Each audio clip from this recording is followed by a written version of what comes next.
আজ আমি সারাদিন একটা অদ্ভুত আর পাগলা মার্কা চ্যালেঞ্জ করব। মানে আমি আর সারাদিন এই রোদের মধ্যেই থাকবো, দেখি কতক্ষণ থাকতে পারি, তাও আবার রোজা রেখেই। এখন সময় 10:04। সারাদিন থাকার চ্যালেঞ্জ তো নিয়ে নিলাম, এখন কতক্ষণ হেঁটে জোর থাকে দেখা যাক।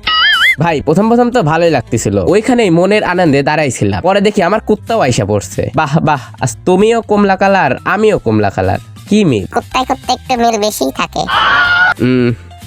যাই হোক, ওইখানে অনেকক্ষণ দাঁড়াই থাকতে থাকতে ঘাম বাড়াই গেছে ভাই। না শোনা গো আমার, কি এক ঝামেলা, সব কুত্তা মার্কা বুদ্ধি আমার মাথায় যে কই থেকে আসে বুঝি না।